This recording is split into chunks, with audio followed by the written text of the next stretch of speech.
मोटू पतलू की मौत पार्ट 2। यह कहानी उस समय की है जब फुरफुरी नगर में मोटू पतलू के साथ इन दोनों का भाई छोटू इन्हीं के साथ एक साथ रहा करता था। छोटू मोटू पतलू का छोटा भाई था। तीनों भाई एक साथ रहते खेलते और एक साथ ही खाना खाया करते थे। एक दिन मोटू पतलू कुछ काम से शहर चले गए। छोटू घर में अकेला ही था।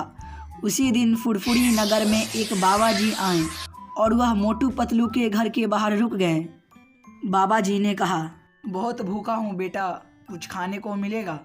छोटू अंदर से ही आवाज़ लगाता है, रुकिए बाबा, मैं आपको खाने के लिए खाना लाता हूँ। जैसे ही छोटू बाबा को खाना लेकर घर से बाहर निकलता है, वैसे ही बाबा अपने जादुई शक्ति से छोटू को छोटा कर देते हैं और उसको अपने कपड़े में छिपा लेते हैं। सारे लोग यह देखकर वहाँ से भाग जाते हैं। जब शाम को मोटू पतलू घर आते हैं तो उनको ये सारी बातें पता चलती है। वह बिना कुछ खाए पिए छोटू की तलाश में घर से निकल पड़ते हैं। कुछ देर ढूंढने के बाद मोटू पतलू को पैरों के निशान दिखाई पड़ते हैं।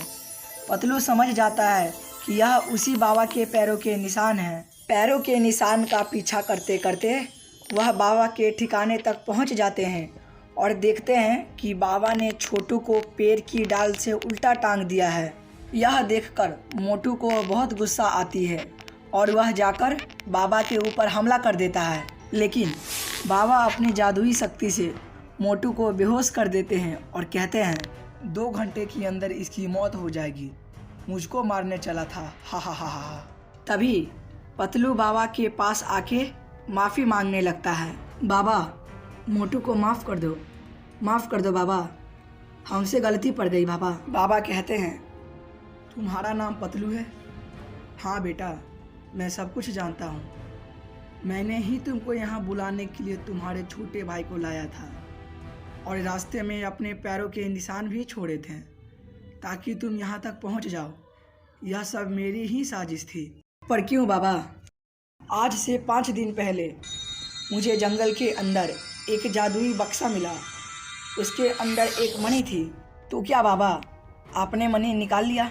नहीं बेटा, उस बक्से को फुरफुरी नगर का सबसे बुद्धिमान आदमी ही खोल सकता है। अगर मैं इसको खोलता तो मैं भस्म हो जाता।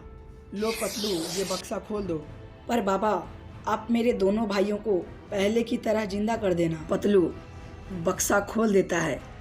जैसे ही बक्सा खुलता है, बक्से के अंदर से एक जादुई मणि बाहर निकलती है। बाबा मणि पतलू को दे देते हैं और कहते हैं, जाओ इस मणि को छोटू और मोटू को छुआ दो, दोनों लोग पहले जैसे जिंदा हो जाएंगे। पतलू ऐसा ही करता है। मणि छुआते ही दोनों मोटू और छोटू पहले की तरह जिंदा हो जाते हैं और सभी की जान बच जाती है। उतने में ही बाबा अपनी जादुई शक्ति से वहाँ से गायब हो जाते हैं और ये तीनों लोग लौटकर फुरफुरी नगर में वापस आ जाते हैं। दोस्तों, छोटू का क्या हुआ? अब वह क्यों नहीं मोटू पतलू के साथ रहता? यह जानने के लिए चैनल को सब्सक्राइब करें और मोटू पतलू जैसे भाई के लिए एक लाइक तो बनता है।